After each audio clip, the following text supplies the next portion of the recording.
Bismillahirrahmanirrahim. Assalamualaikum warahmatullahi wabarakatuh. Alhamdulillah, wassalatu wassalamu rasulillah. Asyhadu an la ilaha illallah wahdahu la syarikalah wa asyhadu anna Muhammadan abduhu wa rasuluh la nabiyya ba'dah. Rabbi israh li sadri wa yassir li amri wahlul 'uqdatam min lisani yafqahu qawli. Alhamdulillah, segala puji bagi Allah. Allah masih memberikan kita kesehatan, waktu untuk kita bisa bersama-sama mengkaji ilmu sirah nabawiyah. Hari ini anak-anak, apa kabarnya? Barakallah. Sehat semua ya anak-anak ya? Semangat belajar? Semangat. Nah, kita hari ini akan mendengarkan kisah, masih melanjutkan kisah keluarga Nabi Muhammad SAW, keluarga Bani Hashim. Kalau kemarin kita sudah belajar tentang nasab Rasulullah Muhammad SAW, kita nanti akan bisa tahu kalau kita menyebutkan nama Abdul Muttalib bin Hashim, maka anak-anak langsung bisa mengetahui ini kakek Rasulullah SAW nomor urut berapa. Barakallah. Kalau dihitung Nabi Muhammad SAW diberikan angka 1, maka Abdul Muttalib bin Hashim nomor berapa anak-anak? Nomor 3. Barakallah. Nabi Muhammad SAW bin Abdullah bin Abdul Muttalib bin Hashim. Nah, sebelumnya juga kita sudah mendengarkan kisah tentang kakek Rasulullah SAW yang bernama Hashim. Siapa yang masih ingat kisah tentang kakek buyut Rasulullah SAW yang bernama Hashim tersebut? Ya, siapa? Ingat semuanya? Alhamdulillah, barakallah. Nah, tentu ketika kita melanjutkan kisah tentang keluarga Nabi Muhammad SAW, kisah-kisah yang sebelumnya jangan sampai lupa, karena semuanya kisah akan saling terkait dan terhubung. Nah, kita akan mulai ya kisah dari Abdul Muttalib bin Hashim. Nah, ini sebagai bagan nasab dari Rasulullah Muhammad SAW. Hanya sebagian saja ya anak-anak, tidak Ustazah tulis semuanya. Nah, di sini kalau dituliskan nama Abdullah, ayah Rasulullah Muhammad SAW, maka dituliskan yang berikutnya adalah Abdul Muttalib, kakek Rasulullah Muhammad SAW. Nah, dari sini anak-anak bisa langsung membaca dan memahami Abdullah bin Abdul Muttalib bin Hashim. Ya, Hashim kakek kedua. Kalau Rasulullah SAW diberi nomor urut 1, maka Hashim nomor urutnya berapa? 1, 2, 3, 4. Nah, ya, hari ini kita akan terkhusus untuk mendengarkan kisah kakek Rasulullah SAW yang bernama Abdul Muttalib. Nah, Abdul Muttalib putranya siapa anak-anak? Coba dilihat gambar bagannya. Putranya Hashim, ya. Dan Hashim ini memiliki saudara bernama Abdul Syams, Muttalib, dan Naufal. Ustazah, kenapa Abdul Muttalib ini putranya Hashim, kok namanya sama kayak pamannya, Muttalib? Nah, iya anak-anak, karena ini ada kisahnya, ada ceritanya. Kenapa putranya Hashim, tapi diberi namanya kok mirip-mirip ya sama nama pamannya. Nanti kita dengarkan bersama ya kisahnya seperti apa. Baik. Nah, sekilas dulu ya kita mereview tentang orang tua Abdul Muttalib. Kalau Hashim, ini ayahnya, tadi kita sudah beritahu, dan kita juga sudah dengarkan kisah Hashim bin Abdul Manaf pada pertemuan yang sebelum-sebelumnya. Hashim bin Abdul Manaf adalah seorang tokoh dari suku Quraisy. Ya, terlebih khusus, nanti kemudian namanya akan dinisbatkan menjadi salah satu nama keluarga, yaitu Bani Hashim, yang kita kenal sebagai keluarga Nabi Muhammad SAW. Nah, anak-anak, Hashim ini punya nama asli. Nama aslinya adalah Amru. Kenapa diberi nama Hashim? Ini adalah julukan.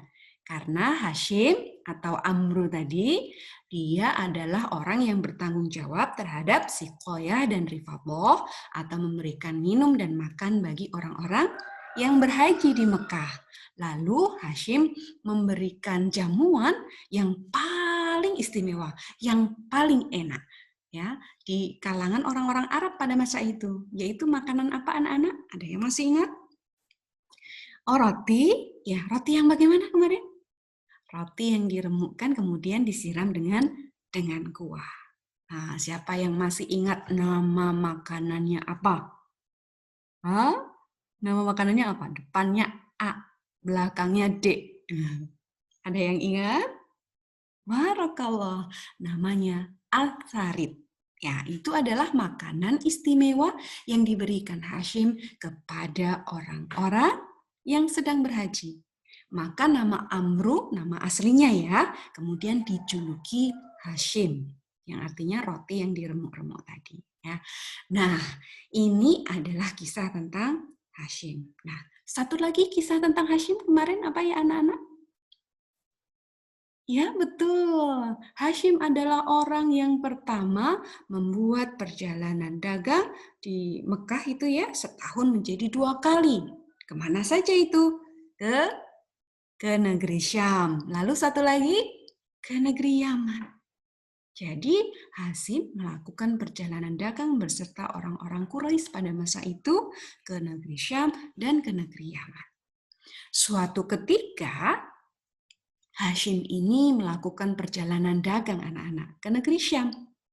Nah, Mekah dengan negeri Syam jaraknya sangat jauh. Kalau mau melakukan perjalanan ke sana harus memakan waktu berbulan-bulan bahkan, ya, karena nanti mereka akan singgah di tempat-tempat tertentu sepanjang perjalanan menuju ke Syam. Kalau anak-anak pernah safar kemana yang paling jauh? Ke Jakarta, Surabaya, ke Bandung, kemana? Naik kendaraan apa? Naik bus, naik kereta, atau naik kendaraan sendiri, naik mobil sendiri? Ya, pernah enggak selama perjalanan? Kan perjalanannya jauh nih, bahkan hampir semalaman ya kalau berangkatnya dari sore. Akan singgah, baik itu di pom bensin mengisi bahan bakar, atau sekedar untuk ke toilet, atau bahkan untuk makan. Ya, nah, ketika melakukan perjalanan dagang, Hashim pun dengan rombongan mereka itu juga melakukan persinggahan. Ya, jadi mereka akan mampir singgah untuk istirahat. Bahkan mereka bisa jadi juga berjualan di tempat persinggahannya. Jadi waktunya mungkin agak lama. Nah, disinilah kemudian nanti Hashim akan bertemu dengan seorang wanita dari suku Khazraj yang berasal dari keluarga atau dari Bani Adi bin An-Najjar yang tinggalnya ada di Madinah. Mekah, Madinah, Syam. Masih ingat ya di dalam peta ya? Jadi kalau menuju ke Syam, maka orang-orang Mekah akan melewati jalur di Madinah. Mereka singgah di sana. Hashim singgah di Madinah. Yang ketika itu nama Madinah masih diberi nama apa? Yathrib. Ya, baru diganti namanya setelah Rasulullah Shallallahu Alaihi Wasallam hijrah. Ketika bertemu dengan Salma binti Amru, ya Hashim ini ingin meminang Salma menjadi istrinya. Maka Hashim pun menikahi Salma. Hashim orang Mekah, Salma orang Madinah. Kemudian menikah di Madinah. Masih ingat ya tadi, Hashim ini sedang perjalanan dagang dan baru singgah di Madinah. Ketika kemudian sudah cukup tinggal di Madinah, dia pun kemudian segera bergegas, berkemas-kemas untuk berangkat melanjutkan perjalanan dagangnya lagi. Dia akan menuju ke negeri Syam. Maka setelah menikah dengan Salma, Hashim pun kemudian pergi melanjutkan perjalanan menuju Syam. Qadarullah, Hashim wafat ketika berada di negeri Syam.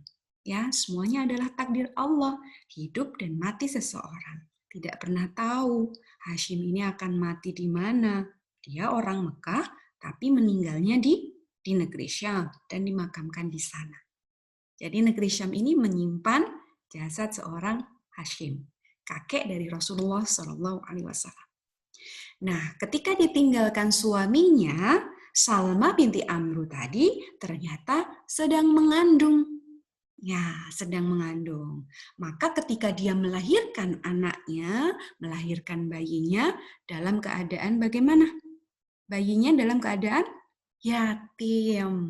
Seperti Nabi Muhammad SAW yang ditinggal wafat ayahnya sehingga ketika lahir dalam keadaan yatim.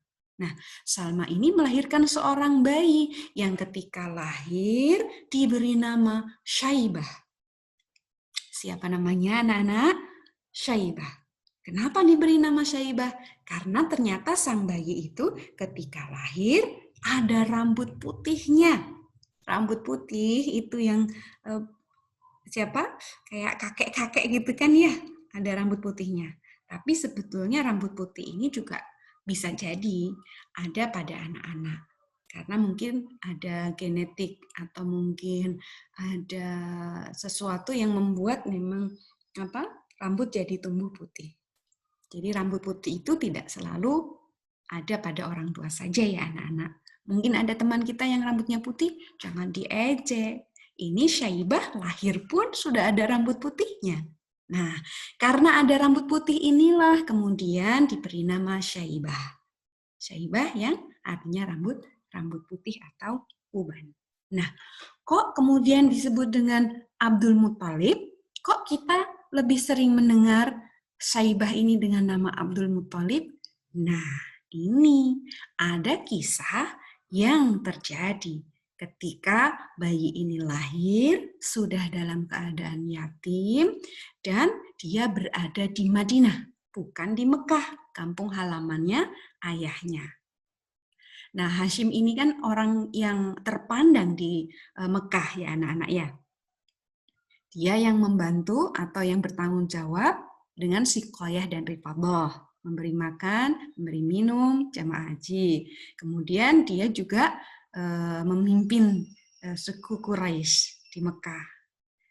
Beliau dihormati di sana. Ya. Nah, maka pada saat itu ya Abdul Muthalib atau yang bernama asli Syaibah tadi tidak berada di kampung halaman ayahnya. Dia ada di Madinah.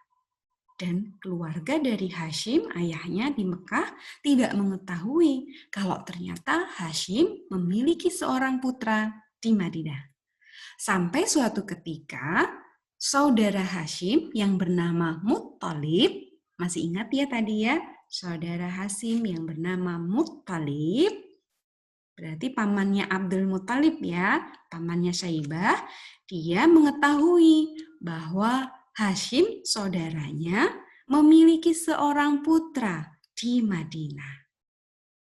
Ketika mengetahui itu, maka kemudian Muthalib datang ke Madinah untuk menjemput keponakannya, yaitu Syaibah.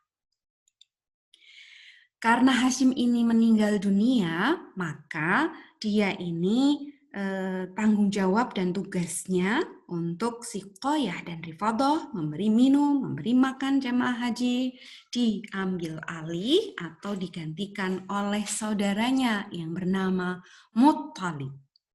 Nah, yang perlu diketahui ini ya anak-anak, ternyata ya saudara Hashim yang bernama Al-Muthalib ini adalah orang terpandang juga di Mekah.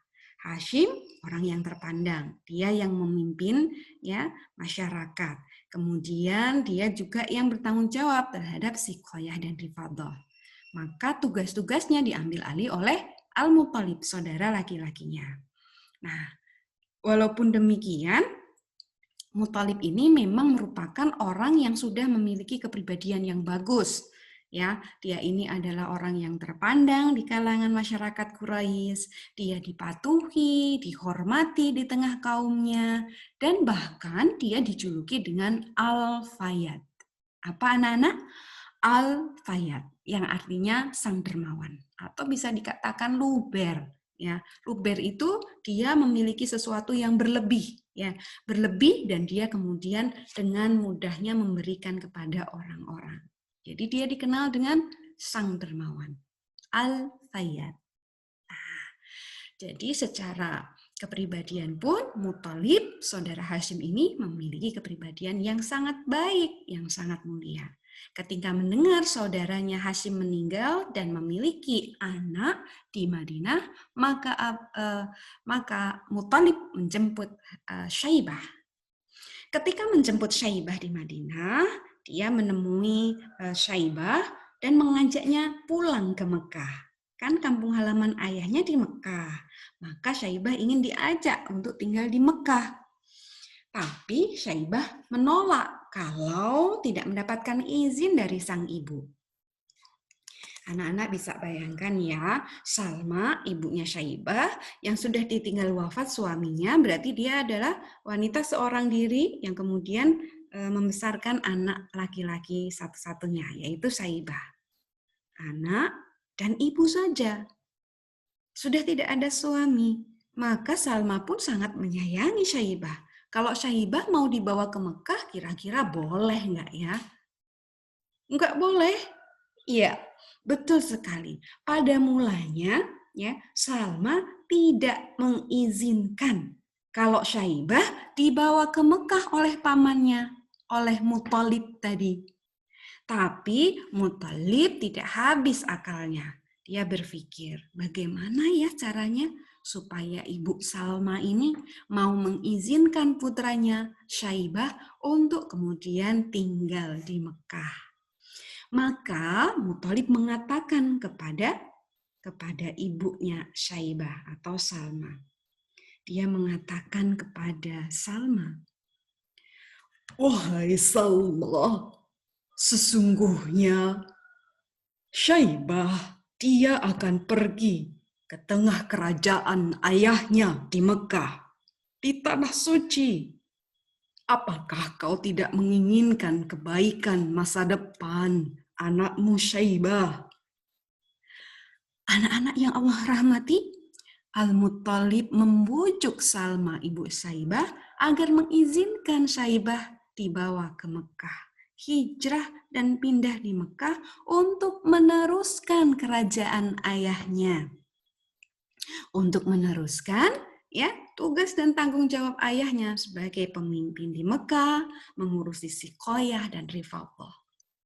Maka Salma pun sebagai ibu yang sangat mencintai anaknya, ia juga berpikir, kalau putranya di Madinah saja, maka belum tentu masa depannya baik. Karena ya keluarga ayahnya ada di Mekah.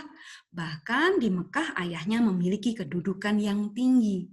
Kalau Syaibah ikut pamannya ke Mekah, maka dia akan dididik, maka dia akan diasuh, bahkan nanti dia akan meneruskan kekuasaan ayahnya, dan itu adalah masa depan yang lebih baik. Maka demi masa depan yang lebih baik, Salma pun akhirnya menyetujui dan mengizinkan kalau Syaibah dibawa pamannya Muthalib ke Mekah. Nah, anak-anak yang Allah rahmati, dari sinilah kemudian ya Muthalib mengajak Syaibah ke Mekah dengan memboncengkannya naik unta. Ya, kalau sekarang kan dibonceng pakai motor atau diajak naik mobil. Kalau dulu kan kendaraannya pakai hewan tunggangan. Maka ketika dibonceng, ketika sudah masuk di kota Mekah, orang-orang melihat Muthalib. Ya, Muthalib kan saat itu menggantikan Hashim. Bahkan beliau juga sebagai orang yang terpandang, memiliki kedudukan yang mulia, bahkan dikenal dengan julukan Sang Dermawan atau Al-Fayyad. Dan dia ini suka sekali untuk kemudian membeli budak. Nah, orang-orang Mekah menganggap bahwa yang diboncengkan itu, Syaibah tadi, dikiranya budak. Itu Muthalib, dia baru pulang. Siapakah yang dibonceng itu? Oh, mungkin saja itu budaknya. Ya, bisa jadi. Hei, Abdul Muthalib. Orang-orang menyapa Syaibah dengan sebutan Abdul Muthalib. Abdu itu adalah hamba begitu ya. Jadi hambanya Muthalib atau budaknya Muthalib. Jadi orang-orang Mekah mengenal Syaibah dengan sebutan atau panggilan Abdul Muthalib, budaknya Muthalib. Nah, sekarang anak-anak jadi tahu ya, kenapa kakek Rasulullah Shallallahu Alaihi Wasallam lebih sering kita kenal dan kita dengar namanya dengan panggilan Abdul Muthalib. Karena ternyata pada saat dibonceng masuk ke Mekah, dia dikira adalah budaknya Muthalib. Maka dipanggil Abdul Muthalib. Nah, ini dia kisah dari Abdul Muthalib ketika hijrah di Mekah. Nah, hikmah dan nasihat dari kisah ini diantaranya adalah bahwa paman atau saudara laki-laki ayah kedudukannya pun bisa menggantikan peran seorang ayah bagi keponakannya. Meskipun Abdul Muthalib atau Syaibah ini adalah anak yatim, ya, dia bisa ya merasa memiliki ayah karena peran atau tugas ayah digantikan oleh paman-pamannya. Kalau Rasulullah Shallallahu Alaihi Wasallam ketika beliau yatim yang menggantikan peran ayah siapa? Kakeknya. Siapa lagi? Ya, pamannya juga. Siapa paman Rasulullah yang mengasuh Rasulullah Shallallahu Alaihi Wasallam ketika kecil? Abu Thalib. Barakallah. Maka anak-anak, kalau paman kita ini memiliki kedudukan yang sangat penting, bahkan memiliki peran seperti halnya seorang ayah bagi kita, bahkan bagi anak-anak perempuan nih untuk yang muslimah, paman-paman kita bisa loh menjadi wali pernikahan kita. Nah, maka ini menjadi nasihat untuk kita. Kita harus menghormati dan memuliakan paman-paman kita, terutama saudara laki-laki ayah. Sebagaimana kita juga menghormati orang tua kita. Paman-paman kita, bibi-bibi kita, itu semuanya kita anggap sebagai orang tua kita. Ya, caranya bagaimana menghormati dan memuliakan mereka? Jelas, kita harus bersikap hormat dan santun kepada mereka. Kita rajin untuk mengunjungi mereka. Ya, minimal kita masih apa? Kalau tidak mengunjungi karena jauh, karena ada corona nih ya. Jadi anak-anak tidak bepergian safar. Kita telepon ya, kita kontak dengan WhatsApp atau dengan cara-cara yang lain. Intinya kita tetap harus menjaga atau menjalin silaturahmi dengan keluarga dari ayah kita, paman-paman kita, karena mereka juga merupakan orang tua kita. Ya, kemudian kita berikan hadiah, kita bawakan oleh-oleh, atau bahkan kita tidak bisa safar, tidak bisa datang atau mengunjungi, bisa kita kirimkan hadiahnya. Kan sekarang sudah gampang ya anak-anak ya, kirim hadiah, makanan, atau barang-barang, atau apapun itu, bisa dikirim. Ya, mudah-mudahan ya anak-anak ya menjaga hubungan dengan paman-paman, bibi-bibi, keluarga dari ayah ataupun ibu dengan sangat baik. Ya kalau sekarang ternyata belum, ya mumpung kemudian ingat, yuk kita telepon nih paman kita, bibi kita kasih hadiah, tanyain kabarnya gimana. Ya, jadi kita harus menghormati dan memuliakan saudara-saudara dari ayah ataupun ibu kita.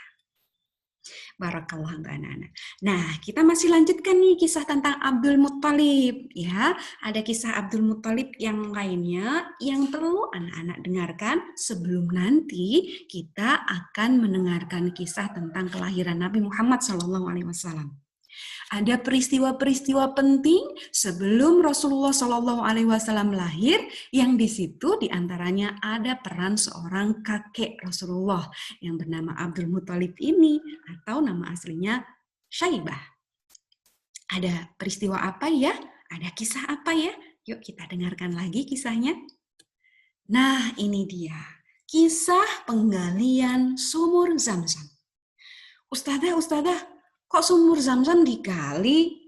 Bukannya sumur Zamzam itu dulu ketika Nabi Ismail hijrah di Mekah yang belum ada apa-apanya itu, kemudian ada malaikat Jibril yang mengepakkan sayap atau dengan tumitnya ya anak-anak ya, keluar air yang memancar. Nah, sehingga dengan begitu air Zamzam kemudian hadir di Mekah.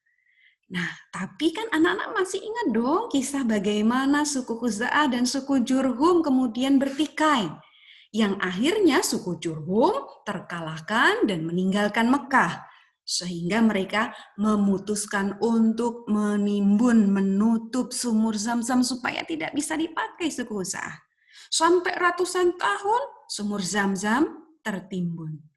Maka Abdul Muthalib yang saat itu meneruskan tugas ayahnya Hashim untuk memberikan minum dan makanan kepada jamaah haji, dia bertanggung jawab untuk mencarikan air, untuk memberikan jamuan kepada jamaah haji, maka Allah memilih Abdul Muthalib, kakek Rasulullah SAW ini, untuk menggali sumur Zam-Zam. Loh Ustazah, sumur Zam-Zamnya kan ditimbun, nggak ada orang yang tahu. Gimana caranya Abdul Muthalib tahu? Nah, Allah Subhanahu wa Ta'ala memberitahu Abdul Muthalib melalui mimpi. Suatu ketika Abdul Muthalib itu tidur, kemudian datang seorang laki-laki di dalam mimpinya. Ketika laki-laki itu datang, dia berkata, "Galilah Thayyibah." Abdul Muthalib bertanya-tanya, Thayyibah? Dia tidak tahu Thayyibah itu apa maksudnya, maka dia tanya, apa itu Thayyibah? Ternyata laki-laki yang datang tadi di dalam mimpi, dia tidak menjawab. Lalu pergi begitu saja, sampai kemudian Abdul Muthalib terbangun dari tidurnya. Di hari berikutnya, ketika Abdul Muthalib tertidur, dia bermimpi kembali. Dan datang juga laki-laki yang sama dengan mimpi sebelumnya. Kali ini laki-laki itu berkata, "Galilah Albiroh." Apakah Abdul Muthalib sudah tahu Albiroh itu apa? Ternyata Abdul Muthalib juga tidak tahu. Maka dia bertanya, apa itu Albiroh? Thayyibah nggak tahu. Albiroh juga nggak tahu. Tapi si laki-laki dalam mimpi tadi juga tidak menjelaskan. Bahkan dia pun kemudian pergi menjauh dan akhirnya Abdul Muthalib juga terbangun tanpa mengetahui apa itu Thayyibah, apa itu Albiroh. Maka kemudian ketika Abdul Muthalib tertidur lagi, dia pun bermimpi yang sama, bertemu dengan laki-laki tadi. Mimpinya sudah berapa kali ya anak-anak? 1, galilah Thayyibah. 2, galilah Albiroh. Nah, yang ketiga ini. Mimpi yang ketiga sama persis. Tapi saat itu laki-laki yang datang di dalam mimpi Abdul Muthalib menyerunya beda. Galilah Al-Madnunah. Pertama Thayyibah, kedua Albiroh, yang ketiga suruh menggali Al-Madnunah. Ya, pada dasarnya Thayyibah, Albiroh, Al-Madnunah itu artinya adalah kebaikan. Tapi Abdul Muthalib lagi-lagi juga tidak tahu apa itu Al-Madnunah. Maka dia di dalam mimpi itu juga bertanya kepada laki-laki tadi, apa itu Al-Madnunah? Laki-laki tadi kemudian pergi menjauh dan tidak menjawab pertanyaan Abdul Muthalib. Sampai pada mimpi yang keempat, laki-laki itu kemudian datang lagi kepada Abdul Muthalib. Di dalam mimpi dia mengatakan, galilah Zam-Zam. Abdul Muthalib, dia mungkin pernah mendengar kisah tentang kakek buyutnya Nabi Ismail yang diberikan Allah Subhanahu wa Ta'ala sumur Zam-Zam. Namun pada saat itu kan Abdul Muthalib tidak pernah melihat, tidak pernah tahu di mana Zam-Zam itu berada. Maka Abdul Muthalib pun kemudian bertanya kepada laki-laki tersebut, apa itu Zam-Zam? Nah, anak-anak yang Allah rahmati, kali ini laki-laki itu menjawab pertanyaan Abdul Muthalib, apa itu Zam-Zam? Dia mengatakan, Zam-Zam tidak akan kering dan tidak akan dicela. memberi minum jamaah haji yang jumlahnya banyak. Dia ada di antara kotoran dan darah. Terletak di tempat di mana ada burung-burung gagak yang mematuk-matuknya. Tempat di mana ada sarang semut di sana. Abdul Muthalib terbangun dari mimpinya, terbangun dari tidurnya. Dia kaget. Dia merenung dan berpikir, Zamzam ada di tempat yang ada burung gagaknya mematuk-matuk, yang kemudian di sana ada banyak sarang semut. Di mana itu? Abdul Muthalib pun berpikir, lalu kemudian dia menemukan ciri-ciri tempat itu ada di dekat Ka'bah, di tempat di mana orang-orang Quraisy meletakkan berhala Isaf dan Nailah. Di antara berhala itu, mereka, orang-orang Quraisy itu biasanya suka menyembelih hewan-hewan kurban. Ya, mereka berkurban untuk sesembahan berhala-berhala. Mereka sembelih di sana. Maka di situ ada banyak kotoran dan darah.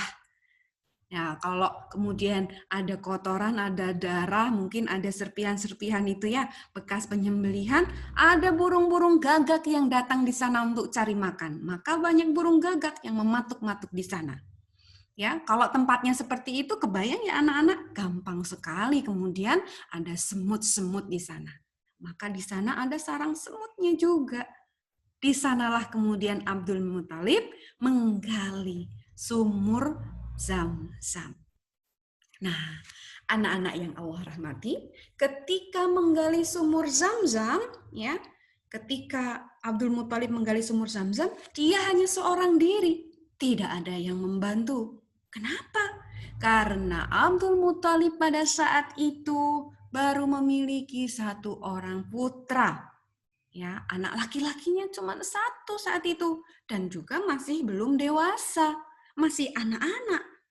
Bagaimana akan membantu ayahnya dan juga melindungi ayahnya? Karena ketika menggali di antara berhala-berhala Isaf dan Nailah itu, Nailah ya, Isaf dan Nailah, tentu orang-orang Quraisy kan penasaran. Mereka bertanya-tanya, ngapain itu pemimpin Mekah kok menggali di antara tempat yang mereka gunakan untuk memberikan korban kepada berhala-berhala. Itu tempat suci, kenapa digali di sana? Maka orang-orang pun kemudian mendatangi Abdul Muthalib. Tidak mengizinkan Abdul Muthalib untuk menggali di sana. Abdul Muthalib pun tetap bersikeras untuk tetap menggali meskipun seorang diri. Bahkan dia kemudian bernazar. Ya Allah, aku bernazar jika aku diberikan 10 anak dan mereka hidup sampai dewasa, mereka akan membantu dan melindungiku, maka aku akan mengorbankan satu di antara mereka sebagai sesembahan untukmu ya Allah. Nah, anak-anak yang Allah rahmati, nah nanti kita kisahkan tersendiri ya bagaimana nazarnya Abdul Muthalib. Namun ketika kemudian Abdul Muthalib bersikeras dan bertekad tetap untuk menggali Zam-Zam dan akhirnya ditemukan ada sumur Zam-Zam di sana, maka orang-orang Quraisy pun kemudian terkaget-kaget. Ternyata Zam-Zam yang merupakan peninggalan dari kakek buyutnya Nabi Ismail ada di sana. Mereka tidak pernah mengetahui. Ya, Abdul Muthalib yang bertugas memberikan minum dan makan kepada jamaah haji, Allah berikan petunjuk untuk menggali sumur Zam-Zam yang ada di dekat Ka'bah tadi. Masya Allah. Nah, orang-orang Quraisy tadi ternyata tidak terima begitu saja anak-anak. Tahu di situ ada Zam-Zam dan digali sendiri oleh Abdul Muthalib, maka mereka berebut untuk juga memiliki Zam-Zam. Nah, Abdul Muthalib tidak mengizinkan. Kalian tadi melarang-larang aku, sekarang kalian mau minta sumur Zam-Zam. Ya, mereka tidak terima orang-orang Quraisy ini. Ya, Abdul Muthalib sebetulnya mengizinkan air Zam-Zam digunakan, tapi jangan dipek. Dipek itu gimana? Jangan dimiliki. Yang punya hanya Abdul Muthalib, tapi kalau mau pakai boleh. Gitu. Seperti waktu Nabi Ismail dengan Bunda Hajar kan didatangi suku Jurhum. Suku Jurhum meminta izin untuk menggunakan air Zam-Zam. Maka diizinkan, tapi yang tetap memiliki siapa? Hajar. Kira-kira begitu ya. Jadi nggak boleh ngaku-ngaku itu miliknya, sumur miliknya gitu kan. Nggak boleh. Tapi yang diizinkan adalah pakai silahkan, tapi jangan jadi miliknya. Dimanfaatkan boleh, tapi jangan diambil atau kepemilikannya. Jangan dipek jadi miliknya. Boleh pakai, tapi jangan dipek. Nah, itu yang terjadi sehingga mereka ribut. Ya, akhirnya mereka memutuskan supaya apa anak-anak? Ketika orang-orang Quraisy dan Abdul Muthalib berseteru tentang sumur Zam-Zam, maka mereka sepakat untuk kemudian mencari orang yang bisa memutuskan perkara ini. Mereka menunjuk siapa anak-anak? Kalau Qusay bin Kilab dulu kan ada ya yang menjadi penengah. Nah, kali ini orang-orang Quraisy dengan Abdul Muthalib mereka memilih untuk mendatangi seorang dukun wanita yang tinggal di negeri Syam. Mereka ingin meminta keputusan. Kira-kira sebaiknya Zam-Zam ini dimiliki Abdul Muthalib sendiri atau dibagi-bagi dengan orang Quraisy atau bagaimana? Nah, ini adalah kebiasaan buruk orang-orang di zaman jahiliyah ya anak-anak ya. Mereka percaya kepada dukun. Boleh enggak? Nggak boleh ya anak-anak ya. Baik, nah kemudian orang-orang Quraisy dan Abdul Muthalib sepakat untuk pergi ke negeri Syam menemui dukun wanita yang ditentukan tadi. Nah ketika di dalam perjalanan, di situasi panas yang terik luar biasa, di tengah padang pasir dan di dalam perjalanan yang sangat jauh, mereka kehabisan bekal air anak-anak. Di tengah gurun, kalau kehabisan bekal air, kan mereka nggak bisa cari air atau meminta air di rumah-rumah yang ada di sekitarnya. Mereka tidak bisa melakukan itu. Akhirnya kemudian ya Abdul Muthalib mengusulkan agar kemudian masing-masing di antara mereka menggali lubang sendiri-sendiri. Kalau seumpama kemudian mereka itu akhirnya meninggal karena dehidrasi, karena kehausan, maka mereka tidak akan merepotkan teman-teman yang lainnya. Ya, kalau yang lainnya saja juga kehausan, dehidrasi, tidak punya tenaga, bagaimana mereka akan kemudian menguburkan mayat-mayat yang berkelimpangan. Maka inisiatif yang dilakukan adalah dengan menggali kuburnya masing-masing. Mereka lakukan itu. Tapi kemudian Abdul Muthalib berpikir lagi, enggak seperti ini solusinya, bukan ini caranya. Maka dia pun kemudian berpikir, Allah pasti ya memberikan air, tapi belum tahu nih di mana tempatnya. Dia berdoa, ya Allah berikanlah sumber-sumber air yang tersebar di muka bumi. Ya, jadi supaya mereka juga akan menemukan air tersebut.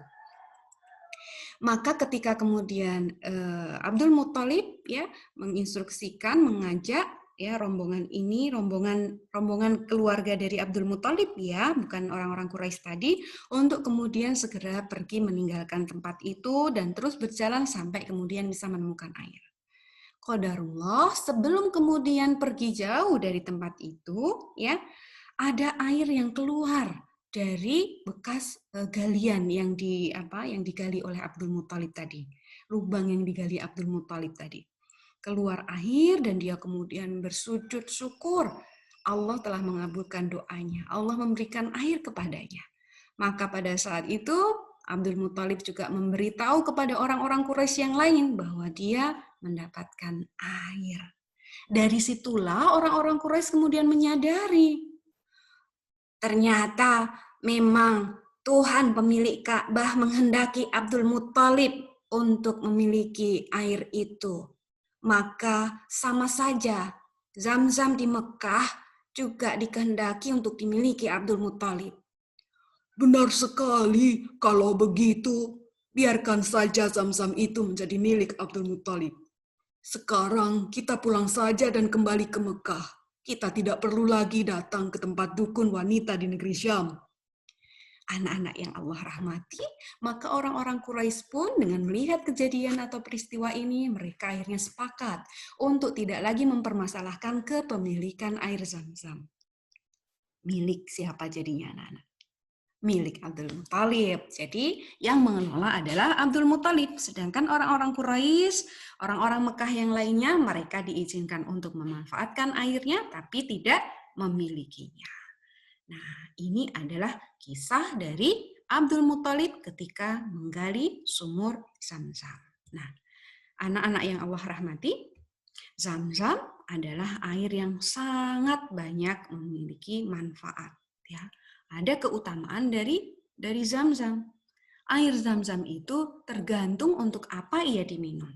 Ya, Rasulullah Shallallahu Alaihi Wasallam pernah bersabda, ini diriwayatkan dari Ad-Daraqutni dan Al-Hakim, disahihkan oleh Ibnu Abbas. Rasulullah Shallallahu Alaihi Wasallam bersabda, air Zam-Zam tergantung untuk tujuan apa diminum. Jika engkau minum dengan tujuan kesembuhan, maka Allah akan menyembuhkannya. Jika engkau meminumnya untuk tujuan kekenyangan, maka Allah akan mengenyangkanmu. Dan jika engkau meminumnya untuk menghilangkan dahaga, haus, maka Allah akan menghilangkan rasa dahaga tersebut. Air Zam-Zam adalah hasil dari pukulan kaki atau sayap malaikat Jibril, dan kesegarannya diberikan Allah kepada Ismail. Nah, ini anak-anak merupakan keutamaan dari air Zam-Zam. Siapa di antara anak-anak yang sudah pernah minum air Zam-Zam? Masya Allah, semua sudah pernah ya? Gimana rasanya? Enak? Segar? Minumnya banyak atau sedikit? Sedikit. Ya, minumnya hanya berapa teguk ya, 1 gelas kecil. Ya, mudah-mudahan kita diberikan kesempatan oleh Allah diundang ke rumah Allah di Mekah untuk menunaikan ibadah umroh ataupun ibadah haji. Dan kita diberikan kesempatan untuk minum air Zam-Zam dengan sangat puas. Ya, tapi tidak mengapa. Di tempat kita di Indonesia, kalaupun kemudian air Zam-Zamnya sedikit, anak-anak bisa mencampurkan dengan air minuman anak-anak yang lainnya. Misalkan anak-anak minum air putih, susu, air teh, atau apapun. Bahkan dimasukkan di dalam masakannya, boleh. Ya, setetes, 2 tetes, 1 sendok, 2 sendok, misal seperti itu boleh. Dan itu tidak mengurangi dari manfaat air Zam-Zam. Jangan lupa, karena air Zam-Zam itu tergantung dari niat yang meminumnya, maka kita selalu berdoa. Ya, ada doanya ketika meminum air Zam-Zam. Dan doanya pun boleh bebas ya. Artinya ketika anak-anak menginginkan agar sembuh dari sakit, maka berdoa, minta kepada Allah, ya Allah berikanlah aku kesembuhan. Air Zam-Zam hanya sebagai wasilah. Jadi bukan air Zam-Zam yang menyembuhkan, Allah yang menyembuhkan melalui air Zam-Zam. Kok lapar ya, biar kenyang gimana? Nah, ini ada juga kisah sahabat namanya Abu Dzar Al-Ghifari. Dulu ketika mencari kebenaran Islam, ya dia bukan orang Mekah, datang ke Mekah, dia kehabisan bekal, akhirnya dia minum air Zam-Zam. Berhari-hari minum air Zam-Zam, tidak makan, tapi kenyang. Karena niatnya adalah supaya kenyang. Ini diantara keutamaan air Zam-Zam. Nah, baik, itu tadi kisah dari kakek Nabi Muhammad SAW, Abdul Muthalib bin Hashim. Mudah-mudahan kita bisa mengambil pelajarannya, kita bisa mengambil hikmah, dan juga kita bisa melaksanakan nasihat-nasihat yang ada di dalamnya dengan bantuan Allah Subhanahu wa Ta'ala, dengan izin Allah Subhanahu wa Ta'ala. Dimudahkan untuk kita memahami kisahnya, untuk kemudian kita bisa mengamalkan setiap nasihat yang ada di dalamnya. Gitu ya anak-anak ya, kita cukupkan untuk pertemuan ataupun kajian sirah pada hari ini dengan membaca hamdalah, istighfar, dan doa kafaratul majlis. Alhamdulillahirabbil alamin, astaghfirullah wa atubu ilaih, astaghfirullah wa atubu ilaih, astaghfirullah wa atubu ilaih, subhanakallahumma wa bihamdika, asyhadu an la ilaha illa anta, astaghfiruka wa atubu ilaih. Barakallahu fikum. Wassalamualaikum warahmatullahi wabarakatuh.